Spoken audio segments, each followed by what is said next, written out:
Right, I'll introduce from the far end here. And we're going to talk about Bitcoin and culture and arts and films and all the good things that people are doing in Bitcoin and why. So first of all, please welcome to the stage Painting Bitcoin.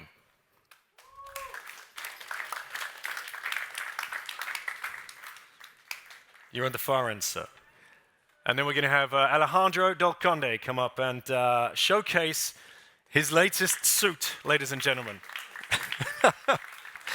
And bow tie. Looking very sharp. Thank you. Thank you. And then we have Tomek.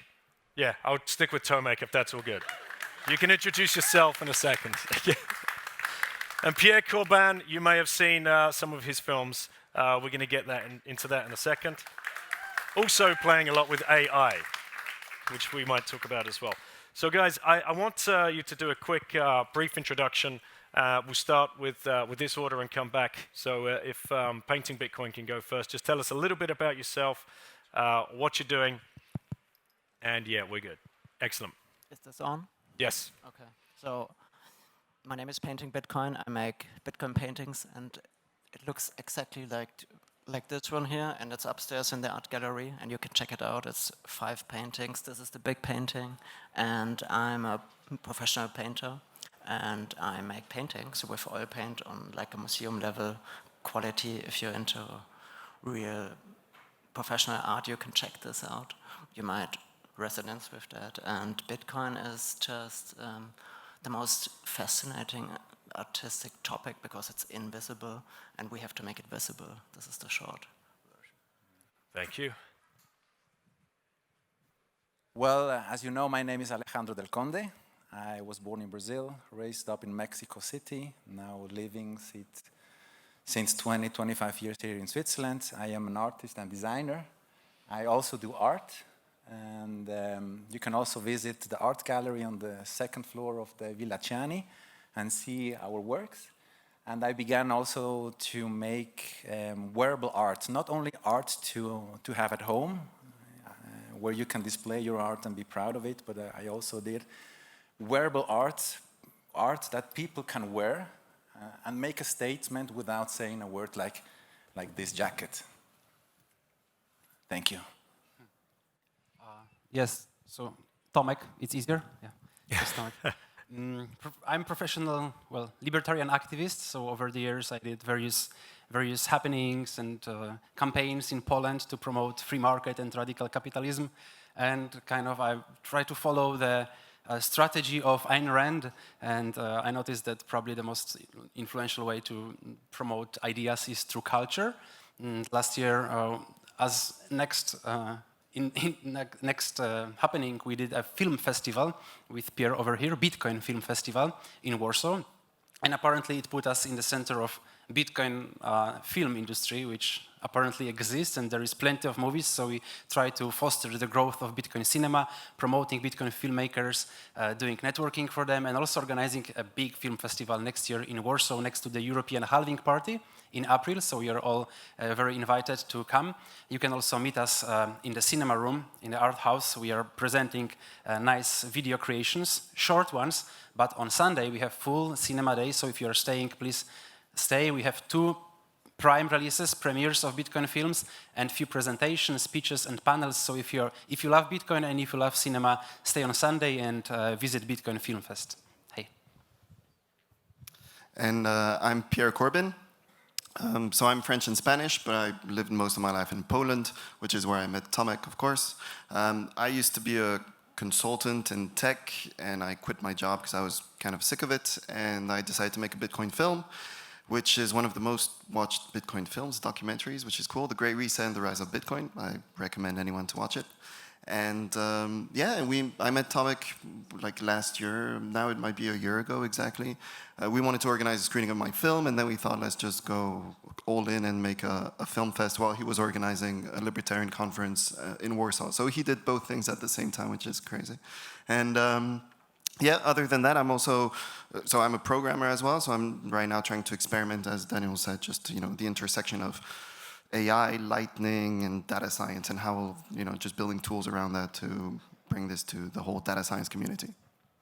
So is it true the Great Reset you are the only actor in the film, but Yeah. the most notable part of that film is the couch that you sit on. Yeah, so there's this red couch I was sitting on when it was recorded, and it looks kind of sexy, I guess, which I get a lot of compliments, or at least comments about. So for all you secret couch lovers out there, even if you're not into Bitcoin, that's the film that you definitely want to watch. So the big question here, guys, for everybody is why? Why quit what you were doing and put all of your energy into creating something on top of Bitcoin? And this is one thing as well, I think a lot of people miss this point when we say build on Bitcoin. That doesn't just mean software development and new tools and, like Pete was saying, drive chains and all of this nonsense. These guys are building on Bitcoin. I have a podcast I built on Bitcoin. There's different ways you can build on Bitcoin. So why? What happened? Why the shift in your mindset? But yeah, I can start, I guess. So I think just like any Bitcoiner that spends too much time learning, watching Bitcoin content, reading books, etc., you just kind of get obsessed about it.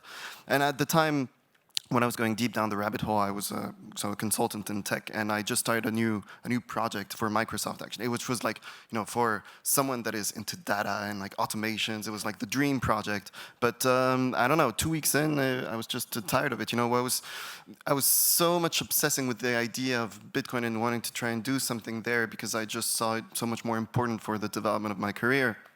That I just, 2 weeks into this new project, I told my boss, look, I can't do it. And he was like, oh, well, maybe we find another project. And I said, no, I think I want to quit. And yeah, and after that, it's just a matter of figuring out, well, okay, it's really good to say I want to work in Bitcoin, but what does that even mean? So this took, a bit of time to figure out. And at the same time, it's making such a big move.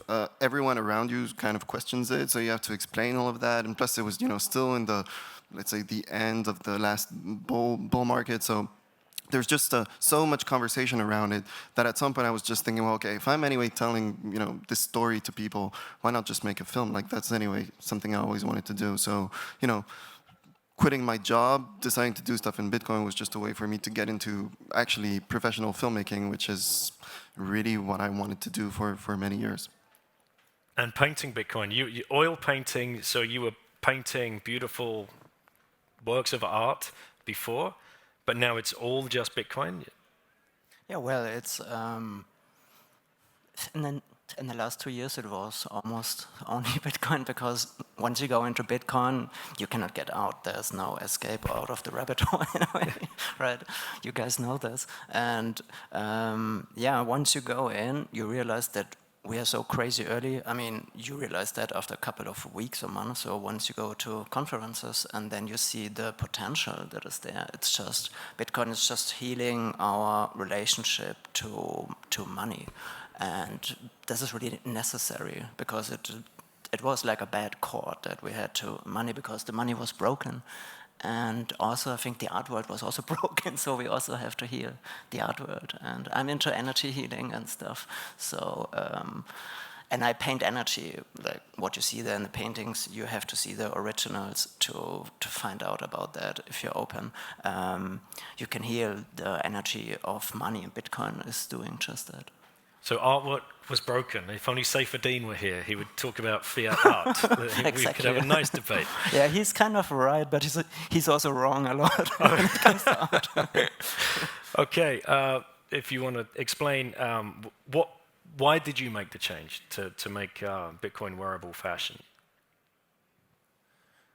I began doing art. I see my artworks as a kind of weapons, an educational campaign for people to try to understand where we stand, what's going on. I want people to question the narrative and begin or lead them to a path where they can question, where do we have inflation, who creates fiat, where does money come from, what's the difference between currency and money, as he said, this broken system. And I like to collect also art at home. I'm an art collector also, and The paintings that I have, that I collect from different artists, are at home, and they are there. And I began to say, okay, a piece of art, it's at your home, you're proud of it, you can show it off to the persons who come for dinner at your home. But I also want to do wearable art to make a statement. I also have pieces of clothes that you can wear every day, like a hoodie, t-shirts, okay? But I want to do something special, like art to dress, wearable art, where you can make a statement without saying a word. And that's how I began to make my collection 2023. Tomorrow we will have a cat show. If you are here tomorrow before dinner, we will have a cat show with 4 models, and then you can see the dresses that I created. Or if you don't want to wait until tomorrow, you can go also today and see them. I want to know, if you walk into like a normie cafe wearing this get up here, does anybody approach you and ask you, or do they like? Oh, well, everybody looks. That? Everybody looks. Yep. I think people may think, okay, he's crazy, and I'm not touching Bitcoin, right? And the courageous one, they come and ask, hey, what's this? Who are you? And I think I can use that moment to orange pill them and begin to talk about Bitcoin, and because most people don't understand the scam we are living in, and don't see Bitcoin as an elegant poem solution. If you read the white paper, it's an elegant poem solution for this mess that we are in. Tomek, you said you were activist before, so were you out there with the placards outside the political buildings and stamping your feet? And and people were asking, like, why do you need like these stickers? Why do you need these cartoons? Like, do you actually make taxes lower by these strange, funny happenings? Well, probably not, but I know that a strong social movement cannot exist without these little stickers, films festivals. I don't think like my personal story is anyway special or interesting. Each of us has his own rabbit hole. But what is special, I think, that each of us does not only buy Bitcoin and hold it and transact with it, but now we are coming to conferences. Now there are people who do painting in Bitcoin, who do clothes in Bitcoin, who do films in Bitcoin. And now we are not just a protocol on a few computers, you know? This is like a social movement with a cultural layer on it. It's another layer of defense of Bitcoin. Try to stop the movement that is already mature enough to have clothes, to have films, 20 films and films festivals. Like, this is not anymore one computer to shut down. So I'm fascinated with how culture is like another layer of actually decentralization of Bitcoin and another layer of defense of this movement. Do we have any questions from the audience here? Feel free to raise your hands if you want to ask anything. He's my best customer down here, absolutely. Could we pass the microphone just down here? Thank you. Okay. My question is, if, as artists, I'm in love with art. I love arts and design. I'm really into it. And do you think that it's like a phase for Bitcoin to promote it to people, like to promote Bitcoin, like art, you know? So that's my question, yeah. A phase for me is something that it's just temporary, a phase. It begins here and ends there. And as he said very well, it's becoming a worldwide movement that no president, no dictator, no government can now stop. You see how people are now understanding this technology. And if you see back in the 90s, where the internet began, people didn't understand email, the internet. They said, internet, that's not going to work. What's that? The A with the how do you say, with the circle, what is it called? About? At? What does it work like? Today, 25, 30 years later, we understand internet, and internet it's something that you cannot think without our today's lives. So I think today we are living the same things with blockchain and Bitcoin. Many people, if you go outside and ask them, what is Bitcoin, what is blockchain, they can certainly say you 1 or 2 words, but in 20 years, I think, in 30 years, Bitcoin and blockchain, DLT, will be integrated in our society, and those people, I think, we all, and our children will understand it much better than today. I think today we all here are pioneers. We come to a conference, he does paintings, movies, we have dances, and that's the beginning, I think, of a revolution. And I don't think it will pass away. It will be a phase. I think we are seeing the beginning of a renaissance, like in Italy, in a cultural revolution for everyone. In 20 years, it will be normal. But today, we are the pioneers. And thank you for being here and be part of this amazing revolution. Thank you. Pierre, is this a phase? Yeah, so I just wanted to add that I think, maybe the style is going through a certain phase, but is going to evolve as well. What I mean by that is that, right now we need a lot of very obvious messages as well, because a lot of it is just normalizing, right? Just the other day I went to redo my passport at the embassy, and she's like, oh, why do you need it urgently? Well, because I'm going to a Bitcoin conference. Oh, really? Bitcoin? That's some weird money? Well, no, not really, And of course I didn't go into full conversation with the person at the embassy, right? Because some other day maybe. But it's just bringing these kind of things through art, culture, is just an easy way of normalizing the fact that Bitcoin is actually here. And everyone's heard of Bitcoin now, but no one really realizes that it's still around. So just through art, it can be normalized. And this may be a phase in the very obvious kind of thing, right? And I think when we talk with filmmakers, especially filmmakers that already did a film, and I can also say this myself because I'm working on a second film now, the number one question with the writer that we had was, okay, great, we have this great historical element of the fiat system, all this stuff, fascinating stuff. But we want it to be a Bitcoin film. But how can we make it a Bitcoin film without talking about Bitcoin? There's a moment where we have to phase out of this straight, in-your-face, Bitcoin is the solution, to something more explaining, the problem that is behind it, and that maybe there's something out there.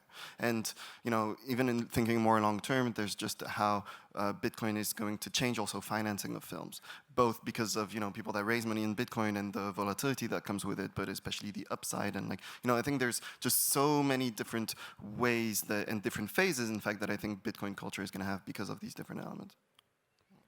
Are there any other questions from the audience? Yeah, one at the end here. Thank you. Thank you. Yeah, you mentioned actually something about making a statement without having to say anything, Alejandro.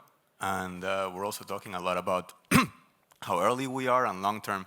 I'm just curious if you guys are looking into ordinals as NFTs. I know it's a bit controversial perhaps, or we're too early, but I'd love to hear your thoughts on that, Alejandro. And Thank you. So my statement and his statement, correct? Yeah. Okay. Do you want to? Yeah. Ordinals, yeah. The Bitcoin logo came out in 2013, this one, the orange one. And before that, there were these really interesting, if you look into the history of Bitcoin visual, there were these on the Bitcoin Talk forum, these golden coins. There are many articles, and you can see all of the images. And then since, I think, 2013, right, we use the same Bitcoin logo.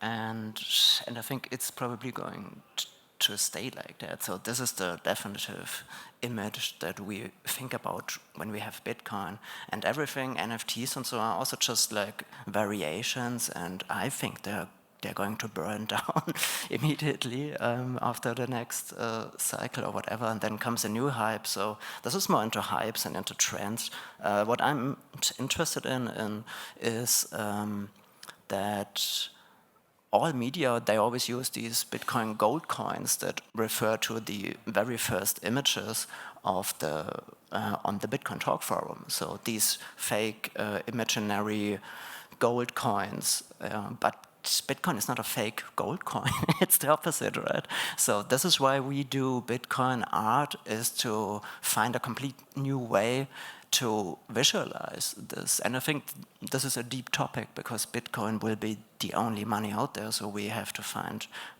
proper images and really think deep and not make like a tiny JPEG. This is not what Bitcoin is. Like Bitcoin is something way deeper than most of us can realize. I think it's like it breaks the spell of bad money since many decades. So this is quite huge. Tomek, did you have something to? Yeah. Yeah, I don't know much about NFTs and ordinals, and probably we are also early to judge how much it will influence Bitcoin culture. But what I can observe also in this cinema space is that movies, the first Bitcoin movies, are movies about Bitcoin, and they are mostly documentaries, right? But at the end, as Pierre said, there will be another phase where things will be more subtle, more artistic, where maybe not everything has to be orange, that has big letter B, right? But Bitcoin also in culture is not necessarily, and in movies not necessarily a part of the plot, and in culture not necessarily painting about Bitcoin. But Bitcoin as a technology also changes the way we create, monetize, produce, we distribute. I can see it how it works already in movies industry. We have Bitcoin crowdfunding. We have some already shares of the movie in a Bitcoin blockchain. And I think it can happen with the other fields of art. Maybe not necessarily ordinals, but what I want to show that Bitcoin as technology also changes infrastructure of the culture. And this is a good example that it already happens, that Bitcoin changes not just a part of the story, it's not just films about Bitcoin, but there are already platforms that can I don't know, save a JPG there or make crowdfunding in Bitcoin and produce art, not necessarily orange one, right? I would just like to add something special. I wrote a little article about NFTs on my page. I would like to read it to you guys. The question here is, can this new technology have a potential to fundamentally change many aspects of our future? And I wrote, NFTs will reshape the internet as we know it with property rights baked into its code. Think about corporation royalty programs for their customers, like exclusive merch and access to events as NFTs, non-fungible tokens. Think about tickets, airline tickets, bus tickets, train tickets, concert tickets, festival tickets as NFTs. Think of certificates of authenticity as NFTs for major brands that are suffering today from counterfeiting products like Prada, who knows, Gucci. If you want to buy an original, they can make an NFT that's linked to that bag, for example.